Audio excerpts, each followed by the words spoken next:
تحفے میں، اور یہ کوفہ شہر حضرت عمر پاک علیہ السلام نے آباد فرمایا تھا۔ اس کی داستان پھر بتاؤں گا، ٹائم تھوڑا ہے۔ جب پہنچے اس وقت گورنر تھا نعمان بن بشیر رضی اللہ تعالی۔ یہ نعمان بن بشیر صحابی رسول ہیں اور اہل بیت سے پیار کرنے والے ہیں، اور صحابی ہوتا ہی وہ ہے جو اہل بیت سے پیار کرتا ہے، نبی سے بھی پیار کرتا ہے، نبی کی آل سے بھی، کیونکہ نبی کی آل بھی سارے صحابہ ہی ہیں۔ تو انہوں نے کہا ہاں، جب یہ بیعت ہوئی تو جو یزیدی کتے تھے انہوں نے بھی خط لکھ دیا یزید پلید کو، اور کہا کہ انک ضعیف او متعدف قد فسد البلاد۔ یہ انہوں نے نعمان بن بشیر سے پہلے کہا کہ تو بھی کمزور ہے اور تیرا مہمان بھی کمزور ہے، اور تم یہ فساد پھیلا رہے ہیں مسلم بن عقیل، اور تم یزید کے گورنر ہو کر آرام سے بیٹھے ہو۔ تو نعمان بن بشیر نے فرمایا ان اکون ضعیفا وانا فی طاعت اللہ، بے شک میں کمزور ہوں مگر میں صرف اللہ کی اطاعت کرتا ہوں، اور احب الی من اکون قویا فی معصیت اللہ، اور فرمایا اگرچہ میں کمزور ہوں مگر میں خدا کی نافرمانی میں رہ کر طاقتور سمجھا جاؤں، اس طاقتور سے میں کمزور ہی اچھا ہوں، میں ایسا شخص نہیں۔ وما کنت لأہتک سترا سترہ اللہ، میں ایسا شخص نہیں ہوں کہ جس پر خدا نے پردے ڈال دیے ہیں، بلکہ میں بات کا پردہ فاش کرنے والا ہوں، میری عقل پر اللہ نے پردہ، یہ نبی کا خون ہے، نبی کا خاندان ہے، نبی کی آل ہے، ایسے ہزاروں گورنریاں پاؤں کی خاک پہ قربان کر دوں گا مگر میری حکومت میں نبی کی آل پر آنچ نہیں آ سکتا۔ اب یہ ادھر ہو گئی، اور ادھر انہوں نے کیا لکھا کہ جناب بات یہ ہے، یزید کو خط لکھ دیا یزیدیوں نے، ہر معاملے میں ہر محلے میں یزیدی مل جائیں گے جو اوپر سے ساتھ ہوں گے اور اندر سے ساتھ ہے۔ خط لکھ دیا، یزید سے کہا کہ اگر تو چاہتا ہے کہ تیری حکومت قائم رہے تو اس مسئلے کا حل کر، بولو اس مسئلے کا، اور فوری کر، نہیں تو صرف کوفہ تیرے ہاتھ سے نہیں جائے گا بلکہ کوفہ سے وہ تحریک اٹھے گی کہ تیرا شام بھی تیرے ہاتھ سے چلا جائے گا، وہ بھی تیرے ہاتھ میں نہیں رہے گا۔ تو یزید نے ایک یہودی کو بلایا، بولیے کس کو؟ جڑے یزید نو چنگا کہندے نا، اے ویکھ لین کہ قیامت والے دن اللہ نو کی منہ وکھان گے۔ میں سخت گل نہیں کہنا چاہتا، ان کا نام سی سر جون، کیا نام تھا؟ سر جون کو بلایا اور کہا کہ میں کیا کروں؟ اس نے کہا کہ میں یہ کہتا ہوں کہ تم مسلم بن عقیل اور حسین کے قتل کا آرڈر کرو۔ یزید نے کہا کہ یہ تو بہت بڑا کام ہوگا۔ اس نے کہا اگر یہ بہت بڑا کام بھی ہے تو کر دو، اگر اپنی اور اپنی حکومت چاہیے، اور ساتھ ہی کہا اس نعمان بن بشیر کو ہٹاؤ، اور وہ جو تیرا عبید اللہ ابن زیاد بصرہ کا گورنر ہے اس کو بصرہ سے ہٹاؤ اور ادھر لگاؤ، بولو ادھر ہے، پھر تیری حکومت بچ سکتی ہے، وگرنہ حکومت بچ سکتی نہیں۔ اب یہ عبید اللہ بن زیاد کو سیدنا امیر معاویہ پڑھی رضی اللہ تعالیٰ عنہ نے کوفہ سے معزول کیا تھا کہ تو بد اخلاق ہے، تو لوگوں پر سختی کرتا ہے، نکل جائے ادھر سے۔ تو عبید اللہ ابن زیاد کو یزید نے صرف اسی کام کے لیے کہ حضرت مسلم بن عقیل کو روکا جائے اور ادھر گورنر بنایا۔ امام حسین پاک پڑھیے رضی اللہ تعالیٰ عنہ نے ایک خط لکھا اور بصرہ والوں کے نام، وہ قاصد کا نام تھا مسلم، قاصد کا نام تھا سلیمان، بولیے کیا نام تھا؟ سلیمان۔ ابو زرین اس کی کنیت تھی۔ عجیب بات یہ ہے کہ جب یہ خط پہنچا بصرہ میں تو امام ابو عبید اللہ ابن زیاد بھی بصرہ میں تھا، یہ خط بھی اس کے پاس پہنچا اور حضرت امام حسین کا قاصد بھی پہنچا، اس نے ان کی گردن قلم کر دی اور بصرہ والوں کو خوب دھمکایا، خبردار امیر یزید کے خلاف جو اٹھا تو میں ابن زیاد ہوں، تمہاری گردنیں لٹکا دوں گا شہر کے ہر چوک پر۔ یہ سارے پیچھے ہٹ گئے، اس کا اپنا بھائی تھا چھوٹا عثمان ابن زیاد، اس کو گورنر بنایا اور خود چلا گیا کوفہ۔ اب میں آپ کو پیش کر رہا ہوں کہ وہ کوفہ میں ابن زیاد کے پاس جو خط تھا وہ بھی سن لو۔ اس خط میں لکھا ہوا تھا کہ بھائی یہ جو مسلم بن عقیل ہیں ان کو پکڑو، کطلب الخرزتی، حتیٰ اس کو ہر حالت میں روکو، اور حتیٰ تنقفہ فتوثقہ او تقتلہ او تنفیہ، ان کو ایسے ڈھونڈو جیسے کسی نگینے کو ڈھونڈا جاتا ہے، ان کو گرفتار کر لینا یا قتل کر دینا یا پھر شہر سے۔ یہ 3 آرڈر تھے مسلم بن عقیل کے بارے میں، یزید کے وقت کے حکمران کے، قتل کرو، گرفتار کرو یا شہر سے۔ بھائی بولو تو صحیح نا، ایسا نہ لگے کہ طارق مسعود کی طرح میں اکیلا ہی بولتا جا رہا ہوں۔ ان کو قتل کرو، گرفتار کرو یا شہر بدر کر دو۔ اب یہ وہاں انتظار کیا تھا؟ توجہ، وہاں انتظار تھا کہ آج یا کل امام حسین آنے والے ہیں، اور امام حسین تشریف سفر شروع کر چکے، بہت صحابہ نے روکا۔ اب یہ جو پنجاب پارٹی کے جاہل ذاکر یہ کہہ رہے ہیں وہ جی صحابہ نہیں آئے، صحابہ نہیں آئے۔ میں پوچھتا ہوں کیا امام حسین نے جہاد کا اعلان کیا تھا؟ اگو 2 بندے بولے میں نہیں، نہ تو ہاں کہنی ہوندی ہے نہ کہنی ہوندی ہے۔ بھائی میں پوچھ رہا ہوں کہ اعلان جہاد کیا تھا؟ جو ہستی اپنی بیوی بچوں کو ساتھ لے کر جا رہا ہو تو صحابہ ساتھ کیسے آ جاتے؟ اگر امام حسین پاک بچوں کو روکتے، خود آتے، اعلان جہاد کرتے اور صحابہ ساتھ نہ چلتے تو پھر کہنا تھا نا صحابہ نے تو روکا، آپ نہ جائیے۔ امام حسین کو یہ یقین تھا کہ جنہوں نے مجھے 18,000 خطوط لکھے ہیں وہ اگر جہاد کی ضرورت پڑی تو وہ جہاد آج تم ان کوفیوں کا نام نہیں لیتے ہو اور اس کی جگہ صحابہ کا نام لیتے ہو۔ کیا وہ تمہارے باپ دادے ہیں جنہوں نے خط لکھا تھا؟ ان کو چھپاتے ہو اور کبھی حضرت معاویہ پہ تبرہ کرتے ہو اور کبھی صحابہ کرام پہ۔ ان بے غیرتوں کی بات کرو جنہوں نے 18,000 خطوط لکھے اور تمہارے بقول 80,000 افراد نے حضرت مسلم بن عقیل کا ساتھ دیا۔ وہ کیوں بھاگے؟ وہ کیوں فرار ہوئے؟ وہ کہاں چھپ گئے؟ اور ان کی اولاد پر قیامت تک اللہ کی لعنت بھی برستی رہے گی اور ماتم کی صورت میں ان پر عذاب بھی آتا رہے گا۔ بالکل وہی ہے۔ میں کل آپ کو میں نے سنایا تھا خواجہ قمر الدین سیالوی کا قول، یاد ہے؟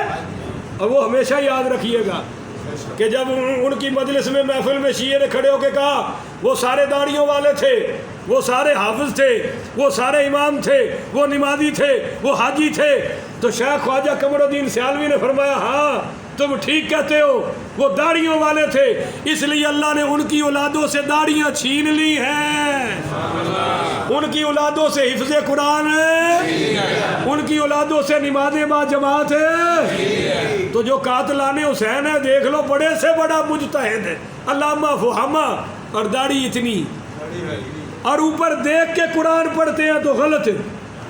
اوپر دیکھ کے بھی قرآن پڑھنا تو ہمیں ابھی پتہ ہی نہیں ہے کہ قاتلان حسین کون ہے، ہمیں تم نے بچہ بنا رکھا ہے۔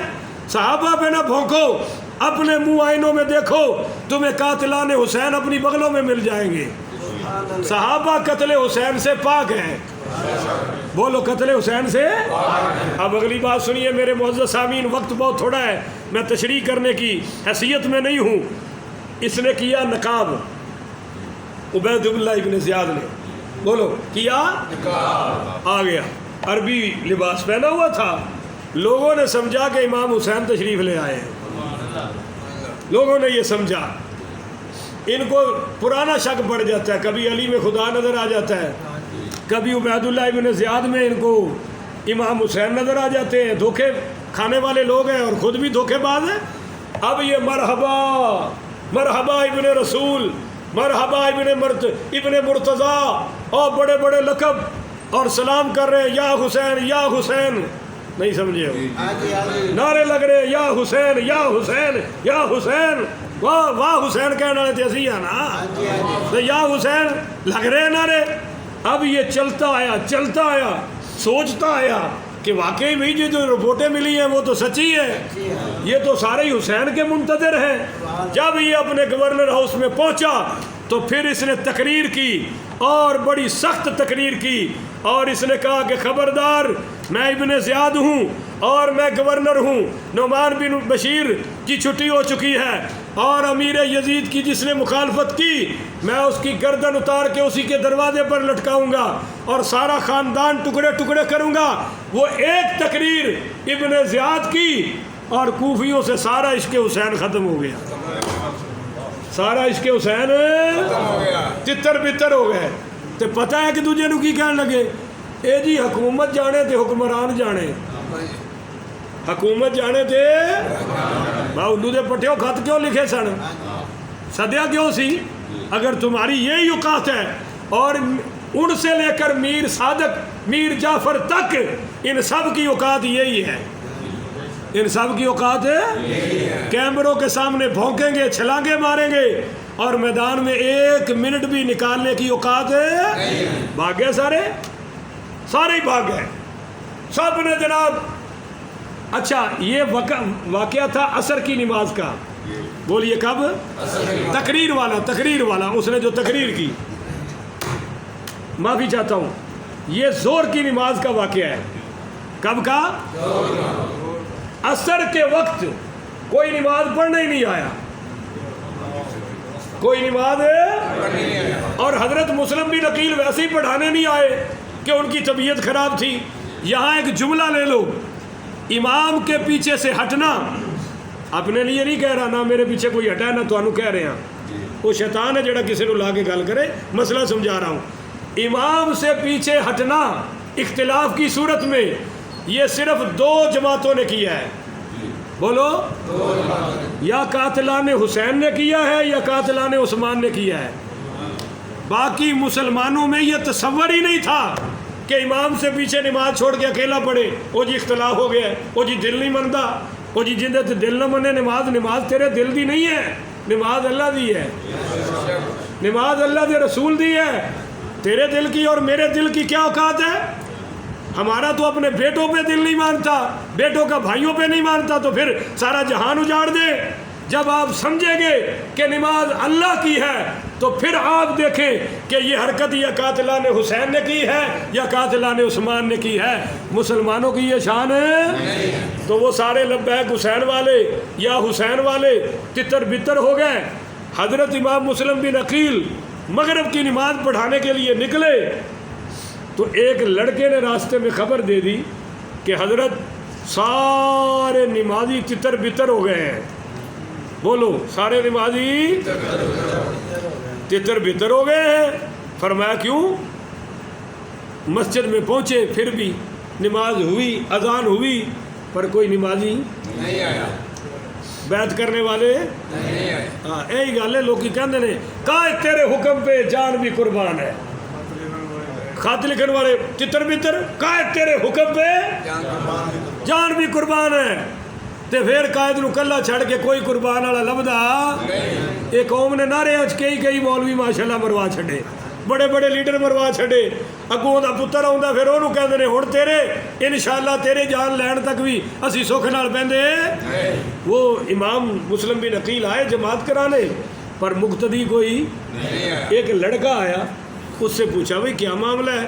اس نے کہا جی عبید اللہ ابن زیاد آ گیا ہے اور اس نے اعلان کر دیا ہے کہ اب کوئی بھی نماز اس کے پیچھے پڑھ سکتا نہیں۔ اس کو نہیں پتا تھا کہ یہی مسلم بن عقیل ہے، وہ حضرت کو کہہ رہا ہے کہ وہ جی کوئی مسلم بن عقیل آئے ہیں، انہوں نے کوئی اعلان شلان کیا ہے جو تو سارے بھاگ گئے ہیں، اب عبید اللہ ابن زیاد کا اعلان ہے۔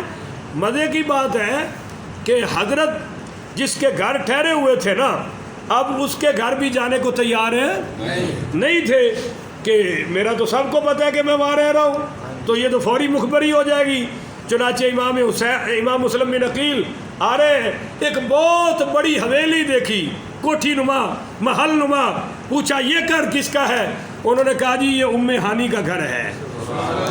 ام ہانی 90 سال عمر تھی، بولو ام ہانی تو میں کہہ گیا غلط ہے، حضرت ہانی، بولو حضرت ہے، ہاں ام ہانی نہیں ہے۔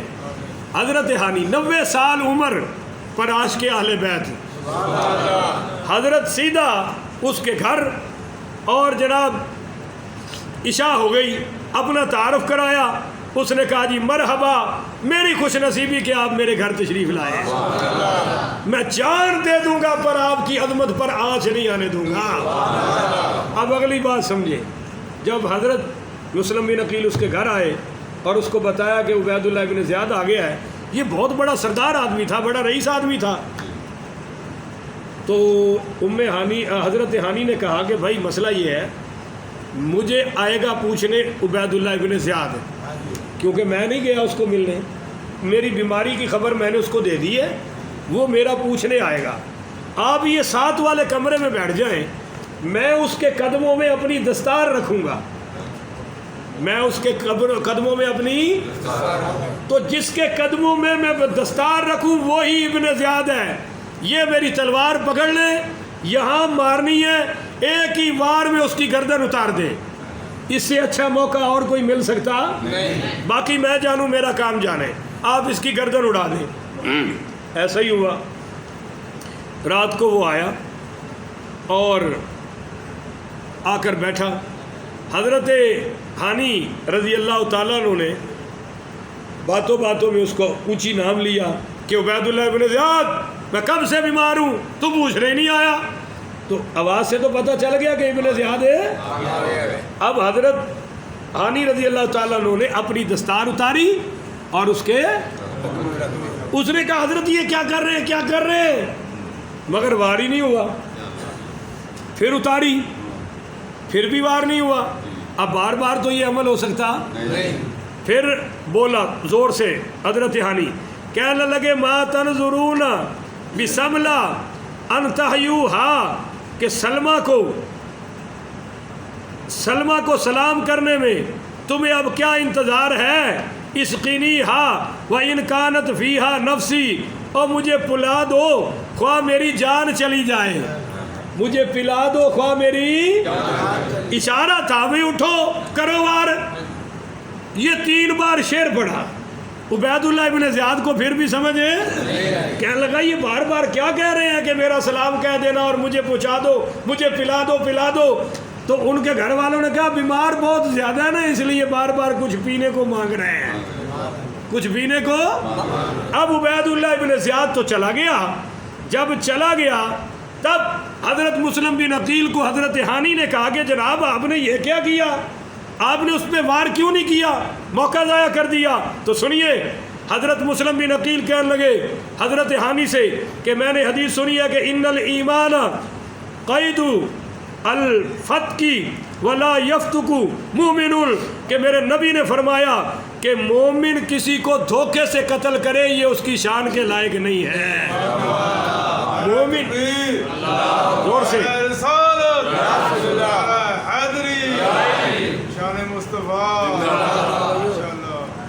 اگر مومن کسی کو دھوکے سے قتل کرے یہ اس کی شان ہے، ہائے ہائے میں قربان جاؤں، اس حال میں بھی ان کو نانا کی حدیث یاد آ رہی ہے۔